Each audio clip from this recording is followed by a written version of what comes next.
নমস্কার বন্ধুরা, আশা করি সবাই ভালো আছেন। তো বন্ধুরা, এখন যে ছবিটার বিষয়ে কথা বলবো সেটা হচ্ছে সাকিব খান এবং অপু বিশ্বাস এবং মিশা সওদাগরের একটা ব্লকবাস্টার সিনেমা, যেটার নাম হচ্ছে এক টাকার দেনমোহর বলে একটা সিনেমা রয়েছে। তো সেই সিনেমাটাকে নিয়ে এখন কথা বলবো। তো তার আগে প্রত্যেকটা বন্ধুকে অনুরোধ করে রাখবো, আপনারা চ্যানেলটা নতুন হয়ে থাকলে অবশ্যই আমার চ্যানেলটা সাবস্ক্রাইব করে নিয়ে পাশে বেল আইকনটা অবশ্যই প্রেস করে দেবেন। তো দেখুন, এই সিনেমাটার গল্প সম্পর্কে আমরা সিনেমা কিছু ধারণা দেবো না, তার মানে এই গল্পটা বলে দিলে সিনেমাটা দেখার মজাটাই নষ্ট হয়ে যাবে। তো সে কারণে গল্প সম্পর্কে সেরকম কিছু বলবো না, শুধু বলবো এই সিনেমাটা আমার লেগেছে কেমন। দেখুন, এই সিনেমাটা আমার কাছে একটা ওকে সিনেমা লেগেছে, খুব একটা এক্সট্রাঅর্ডিনারি বা খুব একটা অসাধারণ সিনেমা কিন্তু কিছু নয়। এবং সত্যি কথা বলতে সেই সময় বাংলাদেশে যে ধরনের ছবিগুলো চলতো, এক টাকার বউ বা বউ শাশুড়ির যুদ্ধ বা সেইরকম ধরনের কনসেপ্ট কিন্তু আগেতে বাংলাদেশে প্রচুর চলতো। তো সেই টাইপের একটা কনসেপ্ট ছিল, যেটার নাম হচ্ছে এক টাকার দেনমোহর। এবার এই ছবিটাতে আমি যদি পরিচালকের কথা বলি, ছবিটার পরিচালক ছিলেন এমবি মানিক, ছবিটা চিত্রনাট্যর কাজ করেছিলেন এমবি মানিক, ছবিটার মিউজিকের কাজ করেছেন আলী আকরম শুভ। এবং এই ছবিটাতে প্রায় 5টা মতো গান ছিল, এবং প্রত্যেকটা গান যে ভালো ছিল সেটা বলবো না, তবে গানগুলো ঠিকঠাক ঠিকঠাক গান ছিল, খুব একটা আহামরি বা খুব একটা অসাধারণ কিছু গান ছিল না, তবে এই গানগুলো ঠিকঠাক ছিল। সিনেমা ফটোগ্রাফির কাজ করেছিল জগন্নাথ হোসেন, ছিল এই সিনেমা ফটোগ্রাফি। এবার যদি অভিনয়ের কথা বলি, দেখুন এখানে অভিনয় করেছিলেন সাকিব খান, অপু বিশ্বাস, মেহেরলাল, উজ্জ্বল, রুবেক, সাদেশ হোসেন, তারপরে ধরুন আফজল শরীফ, মিশা সওদাগর সহ আরও অনেকে ছিলেন ছবির মধ্যে।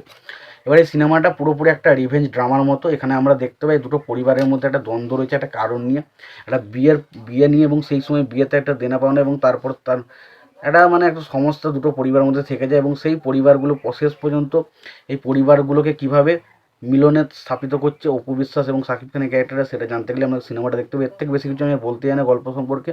তবে সিনেমাটার মধ্যে আমার যেগুলো ভালো লেগেছে সেটা হচ্ছে সাকিব খান এবং অপুর মধ্যে কেমিস্ট্রি। সাকিব খান এবং অপু বিশ্বাসের মধ্যে কেমিস্ট্রিটা সত্যি বরাবরে দারুণ, এইবারেও কিন্তু দারুণ ওয়ার্ক করেছে। ছবির অ্যাকশন সিনগুলো মোটামুটি ঠিকঠাক, তবে অ্যাকশন সিনগুলোতে যে লাউড সাউন্ড বা বিজিএমটা ইউজ করা হয়েছে সেটা না থাকলেই ছবিটা আরও দেখতে বেটার হতে পারতো। ছবিতে পাশাপাশি আমরা যদি ছবিতে বাকি বিষয়গুলো নিয়ে কথা বলি, দেখুন এখানে সিনেমা ফটোগ্রাফি ঠিকঠাক, খুব একটা এক্সট্রাঅর্ডিনারি কিছু না। ছবিটা ক্যামেরার অ্যাঙ্গেল, সেই সময় বাংলাদেশের ক্যামেরার কাজ খুব একটা বা টেকনিশিয়াল দিক দিয়ে কিন্তু খুব একটা উন্নত নয়, এখনও আমরা দেখতে পাই সেইভাবে কিন্তু উন্নত নয়। তো যেই কারণে আমার কিন্তু খুব একটা যে এই বিষয়গুলো আমার যে দারুণ লেগেছে, চোখে লেগেছে, সেটা কিন্তু নয়। কিছু কিছু জিনিস অবশ্যই আমার চোখে লেগেছে এবং সেগুলো দেখতে অতীব জঘন্য।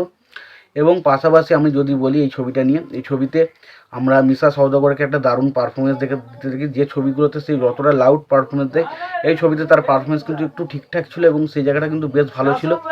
এবার যদি আমি বলি এই ছবিটার বাকি অ্যাকশন ঠিকঠাক, ছবির মধ্যে গানগুলো খুব ভালোভাবে ফুটে ওঠে, বাকি সাপোর্টিং কাস্টিং হিসাবে যারা কাজ করেছে তাদের প্রত্যেকেরই কাজ কিন্তু ঠিকঠাক ছিল। তো ওভারঅল কিন্তু সিনেমাটা যে খুব একটা আহামরি যে দারুণ কিছু সিনেমা সেটা কিন্তু নয়।